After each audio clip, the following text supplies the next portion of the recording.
पाकिस्तान के एक छोटे से गांव नूरपुर में अहमद नाम का एक गरीब नौजवान रहता था। उसके परिवार में उसके साथ उसके बूढ़े माता पिता रहते थे। अहमद का घराना बहुत ही गरीब था। न उनके पास अपनी कोई जमीन थी और न ही रोजी रोटी का कोई स्थायी। अहमद सुबह से शाम तक मजदूरी करता और जो कुछ भी कमाता उसी से अपने घर वालों का पेट पालता। यह देखकर उसके माता पिता बहुत रंजैन रहते। अहमद की माँ फातिमा बीबी अक्सर कहती, हाय, हमारे पास ना जमीन है ना मकान। हमारा बेटा दिन भर दूसरों के खेतों में काम करता है और उसके बदले भी उससे बहुत कम मजदूरी मिलती है। हम दोनों अपने बेटे पर बोझ बने हुए हैं। परेशान मत हो फातिमा, हमारा बेटा मेहनती है, अल्लाह सब देख रहा है। अहमद ने कभी किसी का बुरा नहीं किया, वो ईमानदारी से काम करता है। बचपन से मुसीबतें झेल रहा है मगर कभी हिम्मत नहीं हारी। एक दिन आएगा जब हमारा बेटा खुशहाल होगा और हमारी सारी परेशानियां खत्म हो जाएंगी। अहमद हमेशा सोचता कि हालांकि आज किस्मत उसका साथ नहीं दे रही, लेकिन अगर वह मेहनत जारी रखे तो एक दिन नसीब भी उसका साथ देगा। एक दिन अहमद गांव के बड़े जमींदार हाजी रहमत अली के खेत पर काम कर रहा था। हाजी साहब एक पेड़ के नीचे बैठे थे और बहुत उदास नजर आ रहे थे। अहमद फौरन उनके पास गया और बोला, हाजी साहब, आप बहुत परेशान लग रहे हैं, क्या बात है? क्या मैं किसी तरह मदद कर सकता हूँ? यह सुनकर हाजी साहब कुछ गुस्से में बोले, अरे अहमद, तुम मेरी मदद करोगे? पहले अपनी मदद कर लो। अगर तुम किसी की मदद करने के काबिल होते तो आज 2 वक्त की रोटी के लिए मेरे खेत में काम न कर रहे होते। हाजी साहब, ये सब वक्त का खेल है। किस्मत अभी मेरे साथ नहीं है, लेकिन अगर मैं मेहनत और ईमानदारी से काम करता रहूंगा तो किस्मत एक दिन बदल ही जाएगी। मेहनत और सब्र से नसीब के दरवाजे खुलने में वक्त लग सकता है, मगर मेहनत कभी बेकार नहीं जाती। अहमद की ये बात सुनकर हाजी रहमत अली के चेहरे पर हल्की सी मुस्कान आ गई। अहमद, तुम्हारे ख्यालात तो कमाल के हैं। इतनी मुश्किलों में भी तुम खुश होकर जिंदगी गुजार रहे हो। ये सब मेरे वालिद की तालीम है। वो हमेशा कहते थे, बेटा, जिंदगी मौसम की तरह है। कभी धूप की तरह खुशी आती है, कभी सर्दी की तरह मुश्किल वक्त और कभी बारिश की तरह परेशानियां, मगर हर मौसम गुजर जाता है। बस सब्र और हिम्मत जरूरी है। अहमद, असल में मैं बहुत बड़ी मुश्किल में हूँ। हमारे खानदान की एक पुश्तों से चली आ रही जमीन थी जिस पर मेरा और मेरे भाई का हक था, लेकिन गांव के ही अकबर खान और उसके बेटे शफीक खान ने उस पर कब्जा कर लिया है। बड़े बड़े गांव वाले भी उनके साथ हैं। मैं चाह कर भी कुछ नहीं कर पा रहा हूँ। हाजी साहब, अगर आप कानून का सहारा भी लें तो उनका कुछ नहीं बिगाड़ पाएंगे। हाजी साहब ने परी। हाँ अहमद, यही सोचकर परेशान हूँ। तुम ही कोई रास्ता बताओ। अहमद ने कुछ देर सोचकर कहा, हाजी साहब, फिक्र मत करें, हर मुश्किल का हल होता है। मेरे पास एक तरकीब है जिससे आप अपनी जमीन वापस ले सकते हैं। जल्दी बताओ अहमद। अहमद ने कान में पूरी तरकीब बताई। सुनकर हाजी साहब खुश हो गए। वाह अहमद, तुम तो बहुत बुद्धिमान हो। अगर ये योजना सफल हो गई तो मैं अपनी जमीन का एक हिस्सा तुम्हारे नाम कर दूंगा। अहमद ने आजी से कहा, हाजी साहब, मुझे जमीन नहीं चाहिए, आप मेरे मालिक हैं। आपकी मदद करना मेरा फर्ज है।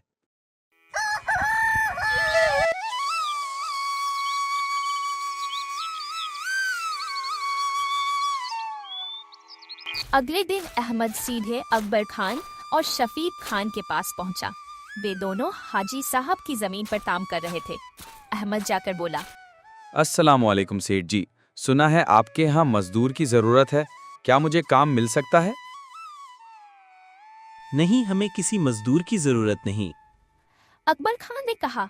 अहमद ने बातों बातों में उनकी तारीफ करनी शुरू कर दी और हाजी साहब को कंजूस और कम मजदूरी देने वाला बता दिया। उसकी चालाक बातचीत से अकबर और शफीक खुश हो गए और उन्होंने अहमद को अपने यहाँ मजदूरी पर रख लिया। कुछ ही दिनों में अहमद ने अपनी मेहनत से उनका दिल जीत लिया। वह अकेले 4 आदमियों का काम करता था। एक शाम अकबर और शफीक खेतों का जायजा लेने आए तो देखा कि अहमद रात देर तक काम कर रहा था। उन्होंने कहा, अहमद, अब घर जाओ, बहुत देर हो गई है। अहमद ने कहा, सेठ जी, घर जाकर भी आराम कहाँ, माँ बाप बूढ़े हैं, इससे बेहतर है कि मैं काम ही कर लूं। कर दोनों खुश हो गए और खेत उसके हवाले करके घर चले गए।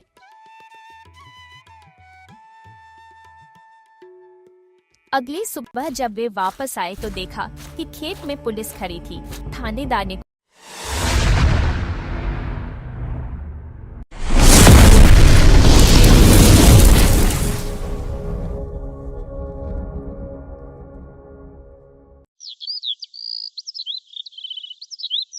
बहुत समय पहले की बात है। दक्षिण की ओर घनी जंगलों के पास सूरजनगर नाम का एक छोटा सा गांव हुआ करता था। उसी गांव में राजन नाम का एक मछुआरा अपनी पत्नी सौम्या के साथ एक टूटी फूटी झोपड़ी में रहता था। एक दिन राजन तालाब के किनारे बैठकर आसमान की ओर देखते हुए बोला, हे भगवान, आज तो मेरा जाल मछलियों से भर दे। इतने में हमेशा की तरह गांव का एक आदमी हरनीश भाई वहां पहुंच गया। क्यों भाई राजन, पूरा गांव जानता है कि तेरे जाल में हमेशा एक ही मछली फंसती है जिससे तुम और तुम्हारी पत्नी का गुजारा होता है। हरनीश भाई, इस तरह मजाक मत उड़ाओ कमसिफान। मैं मजाक ना उड़ाऊं तो क्या करूं? सारा गांव तो पहले ही तेरे मजाक पे मशगूल है। जाल डाल, जाल डाल। एक मछली पकड़ने के लिए इतना बड़ा जाल? फेंक फेंक फेंक। राजन उदास हो गया और अपना जाल तालाब में डाल दिया। कुछ देर बाद उसके जाल में केवल एक मछली फंसी। हरनीश ने तंज कसते हुए कहा, ये देखो राजन, मैंने कहा था ना, तेरी किस्मत में 2 मछलियां नहीं, सिर्फ एक ही है। अब इस एक को ले जा, क्योंकि आज का काम तो हो गया। शाम तक चाहे जितनी बार भी जाल डाल ले, दूसरी मछली नहीं मिलेगी।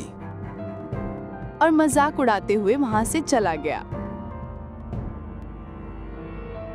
राजन शाम तक जाल डालता रहा, लेकिन फिर भी दूसरी मछली नहीं मिल सकी उसको। थक कर वो वापस झोंपड़ी गया और वही एक मछली सौम्या को दी और देते हुए बोला, आज भी सिर्फ एक ही मछली जाल में फंसी है सौम्या। लगता है मेरी किस्मत तुम्हारे से शादी करके ही खराब हो गई है। कैसे मछुआरे हो तुम? दूसरे मछुआरे जाल भर भर कर मछलियां लाते हैं और बाजार में बेचकर बहुत पैसे कमाते हैं, और तुम सिर्फ एक, जो मेरा पेट भी नहीं भरता।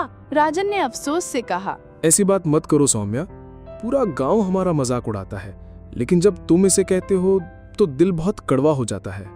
मुझे समझ नहीं आता कि तुम इसी बेकार तालाब के पीछे क्यों पड़े रहते हो। इसके अलावा भी तालाब है, वहाँ क्यों नहीं जाते? सौम्या, बाकी सारे तालाब या तो राजा के खजाने का हिस्सा है या जंगल के पास हैं, जो बहुत खतरनाक हैं। अब मैं क्या करूं? मुझे इससे कोई मतलब नहीं। तुम्हें जैसे भी हो ढेर सारी मछलियां पकड़कर लानी होंगी।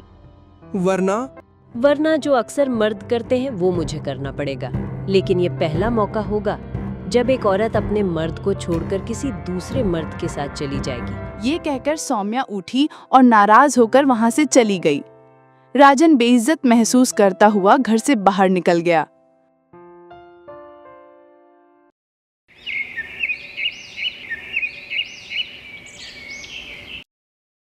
अगले दिन राजन तालाब की ओर मछलियां पकड़ने जा रहा था कि उसे रास्ते में पड़ोसन मंजू ताई मिली। अरे राजन, कल फिर तुम्हारे घर से झगड़े की आवाज आ रही थी। राजन ने उदास होकर जवाब दिया, हाँ ताई, जाल में एक मछली फंसते ही सौम्या बहुत नाराज हो गई। अगर एक मछली मिली है तो क्या हुआ, हो सकता है कल और मिल जाए। तुम्हारी पत्नी को सब्र करना चाहिए। ताई, मैंने बहुत समझाया, लेकिन सौम्या मानने को तैयार ही नहीं है। अब तो कहती है कि अगर हालात नहीं बदले तो वो मुझे छोड़ देगी। हाय हाय, कैसी बेशरम पत्नी है जो अपने पति को छोड़ने की धमकी दे रही है। कल तो कहा था कि जंगल में एक तालाब है, वहीं जाने की सोच रहा था। अगर कुछ ना मिला तो फिर दूसरा रास्ता तलाश करूंगा। यह कहकर राजन वहां से चल लिया। कुछ ही समय बाद राजन एक और तालाब पर पहुंचा जहां बलराज नाम का मछुआरा मौजूद था। वो हंसते हुए बोला, अरे राजन, ये काम तेरे बस की बात नहीं। मछलियां तुझे देखकर छुप जाती हैं।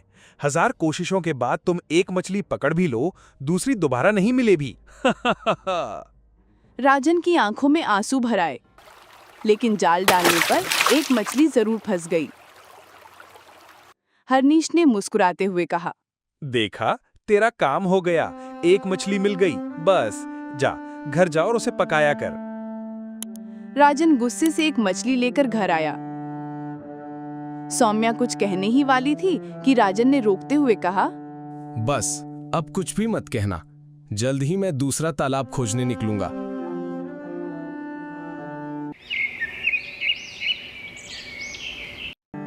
अगले दिन सौम्या ने जिद से कहा, उत्तर की तरफ जंगल में एक तालाब है, सुना है वो शापित है, लेकिन तुम जाओ।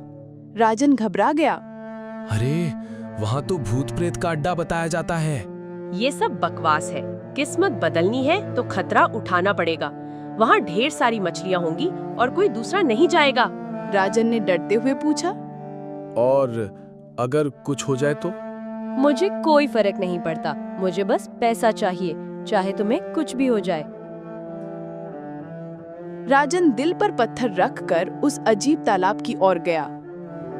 वहां एक डरावना सन्नाटा था, सूखे पेड़, झुके हुए मंडप। उसने हिम्मत करके जाल डाला और थोड़ी देर बाद उसमें एक चमचमाती मछली फंस गई। उसने उसे डलिया में रखकर घर लाया। वो मछली चमक रही थी और उसने एक सोने का अंडा दिया। राजन खुशी से घर पहुंचा और सौम्या को दिखाया। सौम्या की आंखों में लालच चमकने लगा। क्या बात है! एक मछली खाने के लिए, एक बेचने के लिए। अगर रोज यही होता रहे तो हमारे पास सैकड़ों अंडे होंगे। इसके बाद राजन हर रोज उसी तालाब पर जाने लगा। हर बार वही मछली आती और हमेशा एक सोने का अंडा देती। कुछ ही दिनों में राजन और सौम्या की जिंदगी पूरी तरह बदल गई। झोपड़ी की जगह हवेली, नौकर चाकर, समाज में इज्जत, सब कुछ मिल गया। लेकिन दौलत के साथ साथ सौम्या के दिल में घमंड और लालच भी बढ़ने लगा।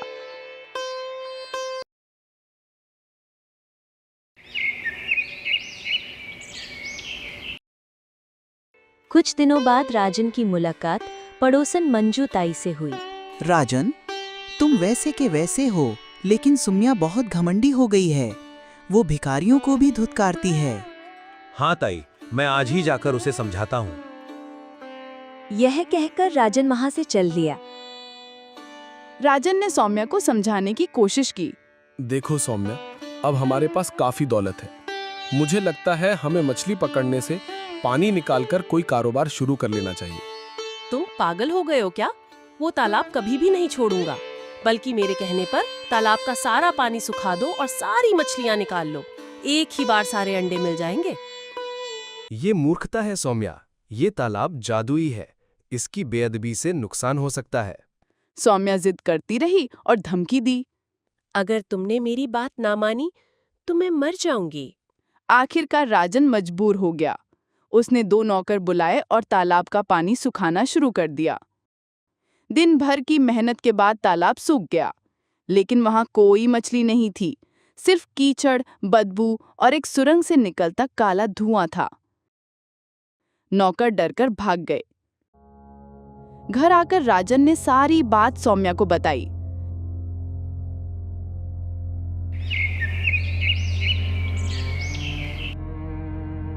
अगली सुबह सौम्या बहुत बीमार पड़ गई। वैद्य ने कहा, ये बीमारी दुर्लभ है, इसका इलाज बहुत महंगा है। राजन ने अपनी सारी दौलत इलाज में खर्च कर दी, यहाँ तक कि हवेली भी बेचनी पड़ी।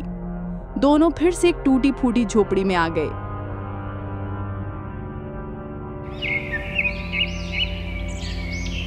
कुछ दिनों बाद सौम्या थोड़ी ठीक हुई। राजन फिर तालाब गया और पहले की तरह बस एक ही मछली मिली। घर लौटकर सौम्या रोते हुए बोली, ये सब मेरी वजह से हुआ। मेरा लालच हमारी तबाही की वजह बना। मैं समझ गई हूँ, लालच बुरी बला है। राजन ने हिम्मत देकर कहा, कोई बात नहीं सौम्या, तुमने अपनी गलती का एहसास कर लिया, यही काफी है। मुझे तालाब के पास ले चलो, मैं वहाँ जाकर माफी मांगना चाहती हूँ। राजन ने हौसला पकड़ा और सौम्या को वहां ले गया, जहां सौम्या ने तालाब से अपनी गलती की माफी मांगी। अचानक तालाब फिर भरने लगा और वही चमचमाती मछली बाहर आई। वो बोली, मैं मछलियों की रानी हूँ, ये तालाब मेरा है, तुम्हारा दोष नहीं है, परंतु सूम्या के लालच ने ये सब घटना बनाई। अब मैं तुम्हें एक अंतिम इनाम देती हूँ, ये सोने का अंडा लो और इससे व्यापार करो, लेकिन याद रखना फिर कभी लालच मत करना। ये कहकर मछली अचानक गायब हो गई। राजन और सौम्या ने वो अंडा बेचकर एक छोटा सा व्यापार शुरू किया और फिर से संपन्न हो गए। लेकिन इस बार उन्होंने सीख लिया कि लालच बहुत बुरी बला है, ये इंसान के अपने ही विनाश का कारण बनती है।